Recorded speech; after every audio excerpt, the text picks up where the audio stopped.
तीसरी बात हुजूर इस्लाम ने फरमाया वज़कात मग़रमन, लोग ज़कात को कर्ज समझेंगे। जब उनसे कोई कहेगा यार ज़कात दो 2.5% ये रब का हक है, तो वो ऐसे महसूस करेंगे जैसे कोई कर्जा हमने देना है, जबकि रब के दिए हुए में से देना था। उस वक्त इसको खुश होना चाहिए था कि जिसने इतना कुछ दिया वो कहता है सिर्फ 2.5% मेरी राह पे खर्च कर दो।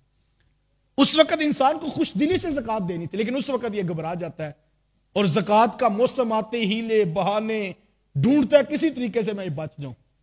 वो लोग मसला पूछते हैं तो जब मसला बताएं तो फिर कहते हैं फिर हम ये वाली नियत कर लेते, चलो इस तरह ज़कात नहीं पड़ेगी। और मैं कहता हूं कितना नादान इंसान है। वो कहता तुम सिर्फ गिन के 2.5% दो, मैं तुम्हें इतना दूंगा कि तुम हिसाब ही नहीं कर सकोगे। वो कहता मैं इतना दूंगा और ये समझता अब ये तो मुसीबत बन गई, अब कर्ज, अब रमजान भी आ रहा है तो ज़कात दूंगा कैसे।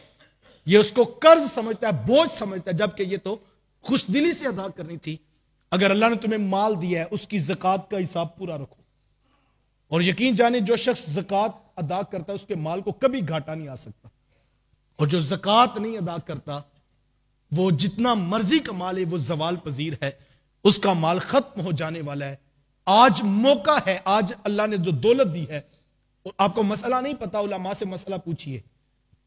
साल के बाद आखिरी ज़कात मुश्किल अगर बन जाती है तो आप उस ज़कात में महाना किस्तों में भी आप साथ साथ भी ज़कात अदा कर सकते हैं। साल के आखिर पर आप हिसाब कर देंगे तो आपकी वो ज़कात अदा हो जाएगी। तो ज़कात एक ऐसी चीज है जो माल में बरकत डाल देती है, और जो शख्स ज़कात अदा नहीं करता, बाज लोग ऐसा होता कहते हैं हम वैसे ही तो अल्लाह की राह में बढ़ा देते हैं, नहीं वैसे हो रही है, बात याद रखिएगा। आप समझते हैं हम महाना फंड देते हैं, हम जो है वो मदरसे को देते हैं, गरीबों की मदद करते हैं, यतीमों को भी देते हैं, हम कितनी जगहों पे तो खर्च ही करते रहते हैं। कोई बंदा कहता है ये हमारी इससे ज्यादा ही बनती होगी, कम ही ज़कात बनती होगी। ऐसे नहीं है, ये नहीं कि जितना भी आप खर्च करते हैं वो सारा ज़कात खाते में डाल दें, ऐसे भी नहीं है। उसका हिसाब करें, उलमा से पूछें, उसके ऊपर नियत करें और फिर ज़कात अदा करें। एक बात। और दूसरी बात यह है कि बाज़ औक़ात इंसान जब ज़कात अदा करता है तो वो ज़कात से बचने के लिए उसमें कोई ना कोई मुख्तलिफ नीयतें डाल लेता है। तो मैं ये कहता हूं यार धोखा किसको दे रहे हो?